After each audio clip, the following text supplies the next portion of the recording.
एक समय की बात है, एक राजा था जिसकी 4 पत्नियां थीं, जो एक से बढ़कर एक सुंदर एवं गुणों से युक्त थीं। राजा उन चारों से अनुराग रखता था, परंतु उसे चौथी पत्नी सर्वाधिक प्रिय थी, फिर तीसरी, दूसरी और पहली पत्नी उनमें सर्वाधिक वयस्क थी, इसलिए राजा को वो सबसे कम प्रिय थी। एक दिन राजा वन में आखेट के लिए गया। वहाँ उसे एक अज्ञात कीट ने काट लिया और वह एक दुर्लभ बीमारी से ग्रसित हो गया। वैद्य एवं तांत्रिकों ने अपनी सारी विद्या का प्रयोग किया, परंतु उसकी अवस्था को सुधार नहीं पाए। अंततः उन्होंने यह कहा कि राजा की मृत्यु निकट है और अब वह कुछ ही दिनों के अतिथि हैं। राजा ने अपनी संपत्ति को रानियों में विभाजित करने का निर्णय किया, क्योंकि उसका कोई उत्तराधिकारी नहीं था। परंतु सामान्य रूप से विभाजन करने की जगह कौन सी रानी उसे कितना प्रेम करती है, इस आधार पर संपत्ति को बांटने का निर्णय किया। उसने एक चतुर योजना बनाई और सभी रानियों को एक एक करके बुलाया। उसने कहा, मेरे जीवन के केवल 3 दिन शेष हैं। मैं तुम्हें एक रहस्य बताता हूँ। बहुत पहले मुझे एक साधु ने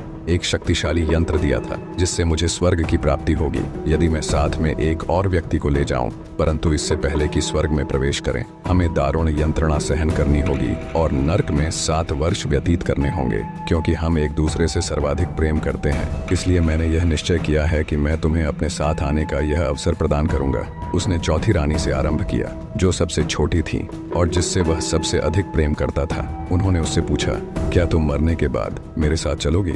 रानी को राजा के पास आई हुई मृत्यु पर पूर्ण विश्वास था। उसने भावना रहित स्वर में कहा, इसमें संदेह नहीं कि मैं आपसे प्रेम करती हूँ, परंतु प्रत्येक व्यक्ति को अपनी मृत्यु का स्वयं ही सामना करना होता है। मैं यही रानी के रूप में रहना पसंद करूंगी। मुझे तो प्रेम एवं सत्कार की आदत है। इतना कहकर चौथी रानी चली गई। राजा को अपनी तीसरी पत्नी भी बहुत प्यारी थी और उस पर उन्हें गर्व था। उन्होंने उसे बुलाया और साथ में मरने का पूछा। तीसरी पत्नी बोली, मैं आपको यह सिद्ध करूंगी कि मैंने आपसे सबसे अधिक प्रेम किया है, पर मैं आपके साथ नहीं चल सकती। मुझे अपनी जिंदगी बहुत प्यारी है। राजा की दूसरी पत्नी हर मुश्किल समय में उनका साथ देती आ रही थी। जब कभी राजा किसी मुसीबत या उलझन में होता तो वही उसका निवारण करती। राजा ने उससे भी साथ चलने के लिए पूछा, जिस पर दूसरी पत्नी ने कहा, माफ कीजिए महाराज, मैं इसमें आपकी कोई मदद नहीं कर सकती। मैं आपका अंतिम संस्कार जरूर करवा सकती हूँ और मैं उस वक्त तक आपके साथ रहूंगी। तभी एक आवाज आती है, मैं आपके साथ चलूंगी और जहाँ भी जाएंगे वहाँ जाऊंगी, भले ही वो मौत के बाद का सफर हो। राजा ने देखा, ये उनकी पहली पत्नी की आवाज थी।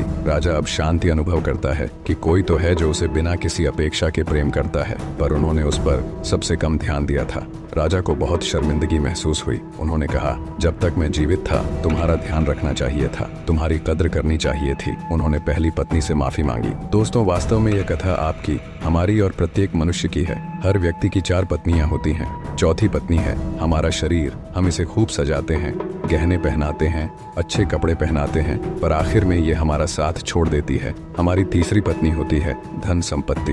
हम जीवन का बहुत सारा समय घर को साजो सामान से भरने में लगा देते हैं, वो भी हमारे साथ नहीं चल सकती। दूसरी पत्नी है हमारा परिवार और दोस्त। वो हमारा हर सुख दुख में साथ देते हैं, लेकिन ज्यादा से ज्यादा वो हमारे आखिरी समय में हमें अलविदा कहने आ सकते हैं, पर साथ में नहीं चल सकते। अब सोचिए, चौथी रानी कौन होगी जो हमेशा हमारे साथ जाएगी, पर जिसको हम कभी महत्व नहीं देते? वो रानी है सद्भावना और निस्वार्थ भाव से किए गए पुण्य कर्म। यही वो पत्नी है जो मरने के बाद भी हमारा साथ नहीं छोड़ती, सदा साथ जुड़ी रहती है। मनुष्य के कर्म ही है जो मृत्यु के बाद भी उसके साथ जाते हैं। हम में से अधिकतर लोग इस कहानी के राजा की तरह ही जीवन जीते हैं। कहानी में बताए क्रमानुसार ही अपनी पत्नियों से प्रेम करते हैं। हालांकि यह जीवन का आधार भी है और आवश्यक भी है कि साजो सामान के साथ आरामदायक जीवन जिएं। परिवार और दोस्तों को प्यार से संजो कर रखें, अपने शरीर का ध्यान रखें, इसे स्वस्थ रखें, पर हमें उस जन्म देने वाले जन्मदाता यानी ईश्वर को कभी नहीं भूलना चाहिए। थोड़ा ही सही, लेकिन कुछ समय उस परमात्मा को जरूर दे।